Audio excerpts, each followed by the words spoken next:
Hello student, welcome to exam B. आज के इस वीडियो में हम डिस्कस करेंगे DSSB SO एग्जाम में आए हुए प्रीवियस ईयर क्वांट सेक्शन के क्वेश्चन। देखते हैं हमारे किस टाइप के क्वेश्चन आए थे। क्वांट सेक्शन की अगर हम वेटेज की बात करते हैं DSSB SO एग्जाम में, तो क्वांट का जो वेटेज रहता है वो 20 क्वेश्चंस का रहता है। तो यहाँ पर हमारा देखिए फर्स्ट क्वेश्चन क्या है। At birth least number be subtracted from 13,983 to make a perfect square. 13,983 में से ऐसी क्या वैल्यू है जो सब्ट्रैक्ट करें कि एक परफेक्ट स्क्वायर बन जाए। तो देखिए ये हम परफेक्ट स्क्वायर किसके, अगर हम इसका स्क्वायर रूट फाइंड करते हैं तो ये किसका स्क्वायर रूट होता है। तो हम उससे यहाँ पर सब्ट्रैक्टेड वैल्यू देख सकते हैं।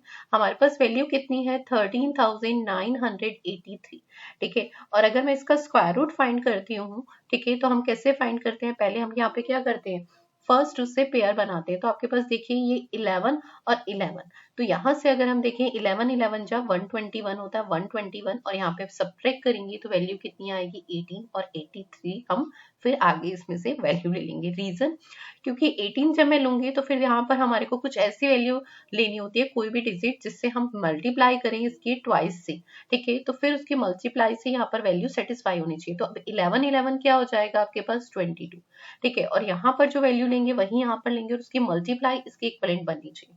तो वो हमारे पास वैल्यू क्या होगी। अगर मैं देखूं यहाँ पर मैं 8 लेती हूँ और यहाँ पर 8, मैंने ऐसा कैसे सोचा, ये 200 है, 200 का अगर मैं यहाँ पर ट्वाइस की बात करती हूँ, थ्राइस की बात करती हूँ, उसके अकॉर्डिंग हम किस वैल्यू को लेंगे, ठीक है। तो यहाँ पर देखिए हम 8 अगर लेते हैं तो 228 इंटू 8, ठीक है। तो आपके पास कितना बनेगा 228 इंटू 8, तो 1800 आपके पास वैल्यू आएगी 24।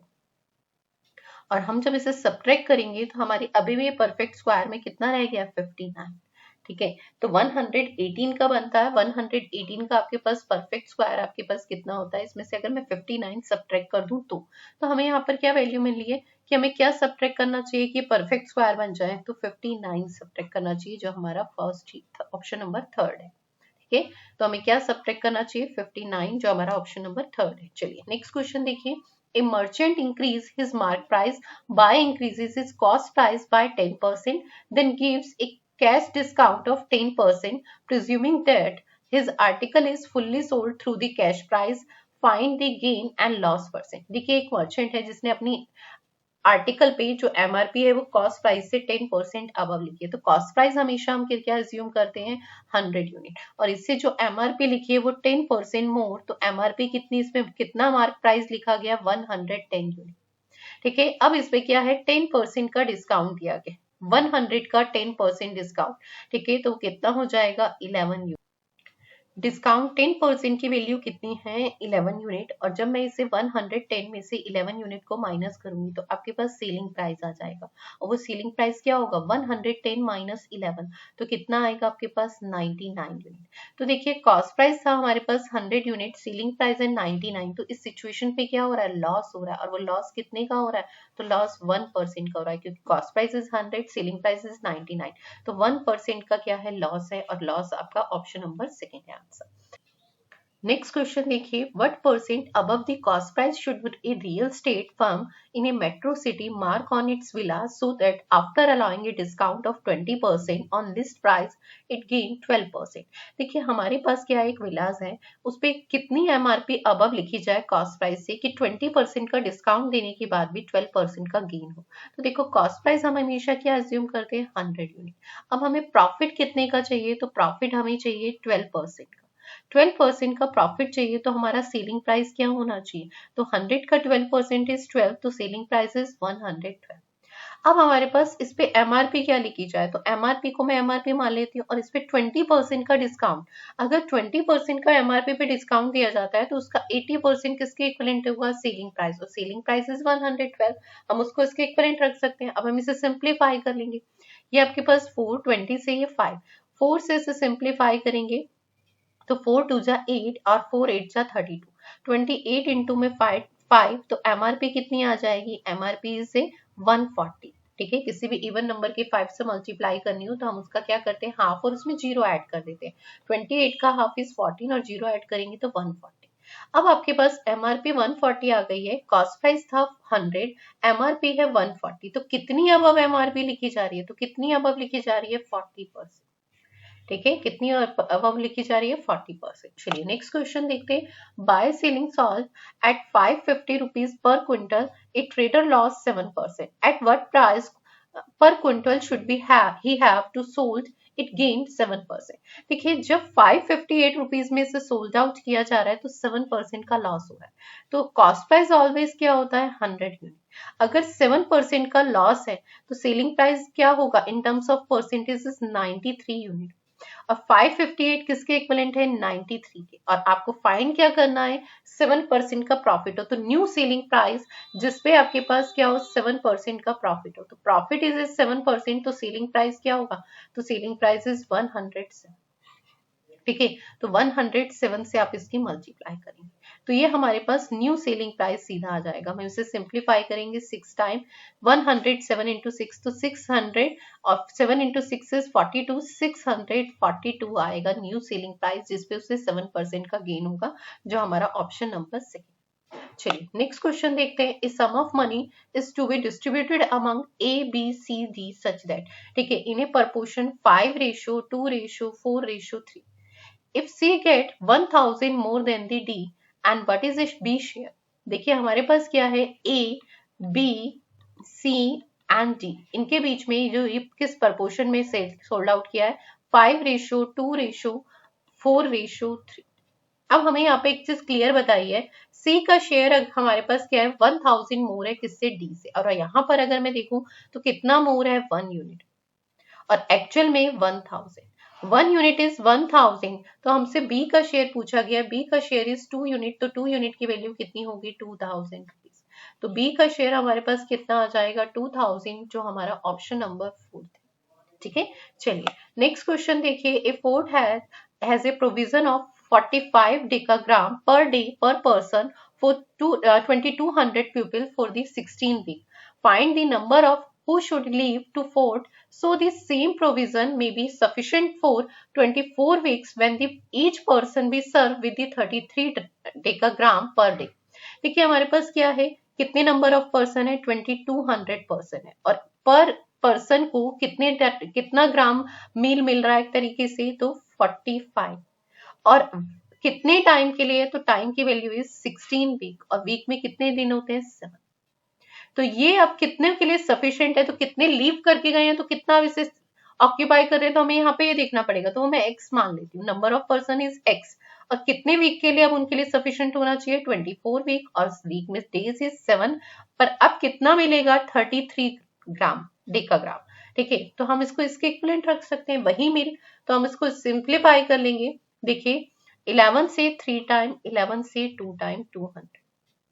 ठीक है, आपके पास 7 से 7 कैंसिल आउट, 8 से इसे सिंप्लीफाई करेंगे 2, 8 से इसे सिंप्लीफाई करेंगे 3, 3 3 9, तो 9 से इसे 45 को सिंप्लीफाई करेंगे 5, 5 2 10, 10 इंटू में, तो ये x की वैल्यू कितनी आ जाएगी 2000। x की वैल्यू 2000, पहले थे 2200 अब रह गए हैं 2000, तो लीव कितनों ने किया, तो लीव कितनों ने किया है आप इसमें से माइनस कर देंगे 200। ठीक है, जो हमारा ऑप्शन नंबर फर्स्ट। चलिए नेक्स्ट क्वेश्चन देखिए। The ratio of the Divya salary and Monica salary. Divya की सैलरी एंड मोनिका की सैलरी में हमें रेशियो दिया है, तो देखिए हम इनकी सैलरी क्या मान सकते हैं, तो दिव्या की सैलरी में 200 यूनिट मान लेती हूँ और मोनिका की salary 500 unit. Divya salary is increase by 50%, Divya की सैलरी में 50% का इंक्रीमेंट होता है। 200 का 50% कितना होगा 100, 100 का इंक्रीमेंट हो रहा है, तो अब दिव्या की न्यू सैलरी इज 300। ठीक है, and Monica is decrease by 20%, and Monica की सैलरी में 20% का डिक्रीमेंट होता है। ठीक है, 500 का 20% 1/5 बनता है। ठीक है, 1/5 आप इसे सिंप्लीफाई करेंगे 100, तो 100 क्या हो रहा है इंक्रीज हो रहा है, तो अब कितना हो गया 600। तो इनकी सैलरी के बीच में कितने का रेशो है, तो कितने का रेशो है 1:2। ठीक है, जो हमारा option number first. Next question देखिए। The difference between the simple interest and compound interest on a certain sum of money in a 2 year at a 25% per annum is 250 rupees. Find the sum. देखिए rate of interest कितना है 25%, जिसकी fraction कितनी होती है 1/4। 1/4 क्या define करती है कि अगर प्रिंसिपल इज ए 4 यूनिट तो इंटरेस्ट इज ए 1। ठीक है, अब टाइम की वैल्यू 2 है तो इसके रिस्पेक्ट में मैं प्रिंसिपल कितना एज्यूम करूंगी, 4 इंटू में 4 इज 16। अब हम इससे फिर वही देखेंगे कि फर्स्ट ईयर हमें क्या इंटरेस्ट मिलेगा और सेकेंड ईयर हमें क्या इंटरेस्ट। ठीक है, फर्स्ट ईयर क्या इंटरेस्ट मिलेगा और सेकेंड ईयर। तो देखिए फर्स्ट ईयर अगर मैं कहती हूँ तो 16 का 1/4, ठीक है, 16 का 1/4 4 यूनिट आपके पास क्या है फर्स्ट ईयर का इंटरेस्ट होगा, और 16 का अगेन 1/4, ठीक है, 4 यूनिट क्या होगा सेकेंड ईयर का इंटरेस्ट होगा। और फिर इंटरेस्ट ऑन इंटरेस्ट हम बात करते हैं तो 4 का 1/4, ठीक है, 1 यूनिट आपके पास ये इंटरेस्ट मिलेगा। अब सिंपल और कंपाउंड में डिफरेंस कितना है, तो हमारे अकॉर्डिंग सिंपल और कंपाउंड में डिफरेंस है 1 यूनिट का, और एक्चुअल में कितना है 250 रुपीज। आपसे क्या पूछा गया, सम कितना है 16 यूनिट, तो प्रिंसिपल की वैल्यू फाइंड कर लेंगे 16 इंटू में 250, तो वो हमारा सम हो जाएगा। ठीक है, तो कितना आएगा, आप इसे सिंप्लीफाई करेंगे, देखिए 25 इंटू 400 होता है, ठीक है, और ये जीरो है तो 4000 हो जाएगा। ठीक है, मैंने इसे ब्रेक करके किया है, तो आंसर इज ऑप्शन नंबर 4 हमारा टोटल सम कितना आएगा 16 इंटू 250 इज 4000।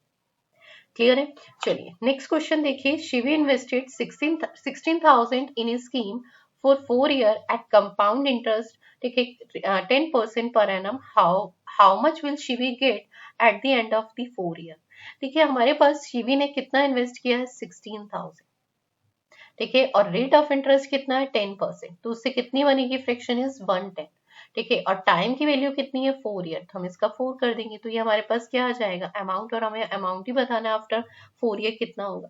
बस आप इसे सिंप्लीफाई कर लेंगे, आप इसे यहाँ से भी मिनिमाइज कर सकते हैं, इसको कैलकुलेट करके इसका आंसर आप लोग कमेंट बॉक्स में दें। ठीक है, नेक्स्ट क्वेश्चन देखिए, excluding stoppage the speed of metro 60 kilometre per hour and including stoppage its speed is 45 kilometre per hour, for how many minute does metro stop per hour. देखिए हमारे पास अगर excluding में कहें तो स्पीड है 60 और including में 45, तो डिफरेंस कितने का आ रहा है, एक तरीके से 15 का। और अगर विदाउट इंक्लूडिंग की बात करें यानी एक्सक्लूडिंग में, तो स्पीड है 60, तो पर आवर में कितना स्टॉपेज होगा, इनटू में 60, क्योंकि पर आवर में मिनट के रेस्पेक्ट में बताना है, तो 60 से 60 कैंसिल आउट, तो कितना आएगा 15 मिनट। तो 1 आवर में कितना स्टॉपेज रहेगा, 15 मिनट का रहेगा, जो हमारा option number second. Next question देखिए, Amit can finish a work in 4 days, Amit किसी वर्क को कितने टाइम में फिनिश करता है 4 days, and Sumit same work को कितने टाइम में फिनिश करता है 6 डेज में। फर्स्ट वी टेक एलसीएम, दोनों मिलकर if they work together then the work will be finished in how many days. सबसे पहले हम क्या फाइंड करेंगे, take LCM, LCM is a 24 unit, 24 unit is a total work. ठीक है, efficiency of the A, efficiency of A कितना आएगा 6 unit, efficiency of B is 4। ठीक है, तो टोटल इफिशियंसी कितनी आ जाएगी 10 यूनिट। ठीक है, तो अब ए एंड बी मिलकर वर्क को फिनिश करते हैं, कितने टाइम में करेंगे, कितने टाइम में करेंगे, तो 24/10। ठीक है, तो कितना आ जाएगा, आप इसे सिंप्लीफाई करेंगे 2 4/10 और इसे मिनिमाइज करेंगे तो 2 2/5। ठीक है, जो हमारा 2 2/5 डेज, जो हमारा option number third. Next question देखिए, A is a efficient then B and C too. ठीक है, ए जो इफिशिएंट है ना बी एंड सी टुगेदर है उसके रिस्पेक्ट में, तो मैं ए की इफिशिएंसी अगर 1 मानती हूँ तो बी एंड सी की भी इफिशिएंसी कितनी मानती हूँ 1। ठीक है, अब क्या कहा गया है कि तीनों मिलकर वर्क को कितने टाइम में, तीनों मिलकर वर्क को 12 डेज में फिनिश करते हैं, तो ए अकेले कितने टाइम में करेगा।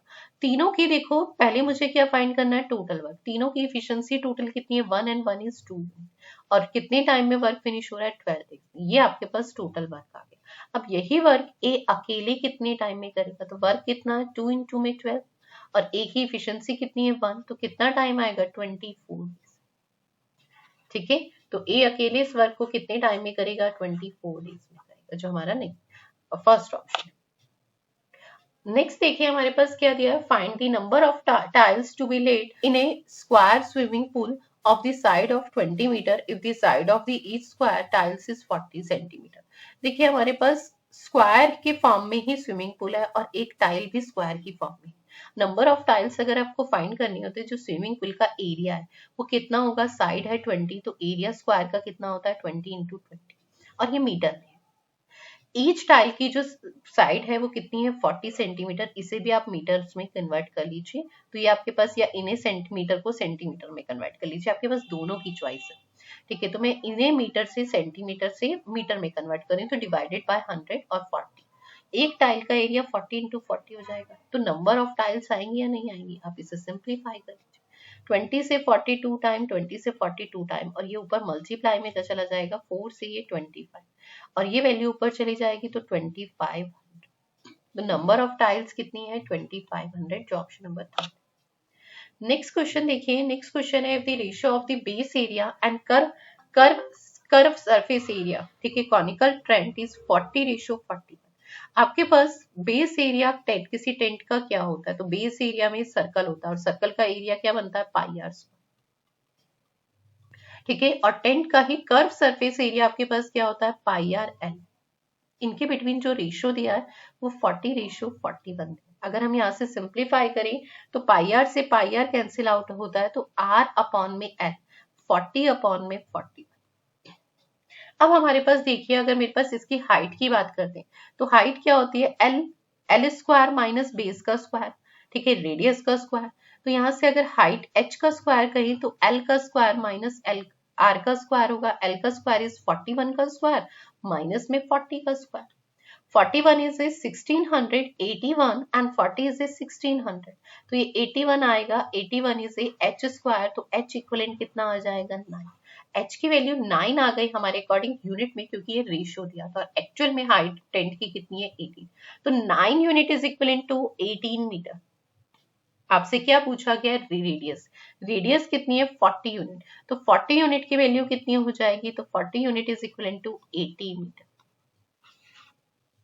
तो base radius of the tent कितनी हो जाएगी 80 मीटर, जो हमारा ऑप्शन नंबर फर्स्ट। ठीक है, बाकी क्वेश्चंस आप लोग खुद से करेंगे। हमारे पास नेक्स्ट क्वेश्चन क्या है, 6819 is divisible by which of the number. तो बहुत इजी क्वेश्चन है, देखो लास्ट में क्या है ओड नंबर है, तो 2 से तो होगा नहीं, लास्ट में 5 और 0 नहीं है, 5 से भी नहीं होगा, बचा 3 और 9, तो आप 3 और 9 से चेक कर लीजिए। 3 की डिविजिबिलिटी का रूल क्या कहता है, सम ऑफ द डिजिट 6 + 8 + 1 + 9, ठीक है, सम कर लीजिए 14 + 15 and 15 + 9 is 24, 24 divided by 3, yes, तो कंप्लीटली डिवाइड हो रहा है, तो यानी 3 से होगा, और 3 से होगा तो आंसर 9 तो आएगा ही नहीं। 9 का रूल भी सेम होता है कि सम क्या है डिवाइडेड बाय 9 होना चाहिए, 24 डिवाइडेड बाय 9 नॉट पॉसिबल, तो यानी क्या आंसर आएगा ऑप्शन नंबर सेकंड। ठीक है, तो आगे भी अगर हम क्वेश्चंस देखें, ये भी यही है कि what is the square root of the least perfect square number which is divisible by 2 3 4 5 6 8। पहले आप इनका क्या लेंगे एलसीएम, और एलसीएम के बाद किस वैल्यू का ये परफेक्ट स्क्वायर बन रहा है उसके रिस्पेक्ट में देखते हैं, तो इसका आंसर आप लोग कमेंट बॉक्स में देंगे। ठीक है, नेक्स्ट क्वेश्चंस भी अगर हम देखें तो आप इन्हें हमारी वेबसाइट से सॉल्व कर सकते हैं, और सिंपल ग्राफ पे भी सेंट्रल एंगल फाइंड करना है आपको। ठीक है, तो इन स्टेट्स का आपके पास परसेंटेज में डाटा, उस परसेंटेज के डाटा का सम अपॉन में टोटल इनटू में 360 सेंट्रल एंगल फाइंड करना। तो इन क्वेश्चंस को आप लोग खुद से फाइंड करेंगे, और इसमें देखिए सिंपल आपसे पूछा गया है, तो ये बहुत बेसिक से क्वेश्चन है, पर यहाँ से हमें एक आइडिया मिलता है कि देखो डीआई एक इंपॉर्टेंट पार्ट है। 5 क्वेश्चन हमारे 4 क्वेश्चन लास्ट में डीआई से है, ठीक है, और किस किस टॉपिक से क्या वेटेज रहने वाला है, क्वेश्चन का एक्चुअल में क्या लेवल रहने वाला है। तो लेवल बहुत अप नहीं है, हम इजीली कर सकते हैं।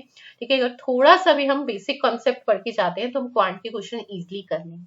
ठीक है, तो हमने आज ट्रिपल एसबी एसओ का प्रीवियस ईयर क्वेश्चन डिस्कस किए, तो हमें यहाँ से एक ओवरव्यू मिल गया है कि किस तरीके के क्वेश्चन आएंगे और हमें किस तरीके के क्वेश्चंस की प्रैक्टिस करनी है।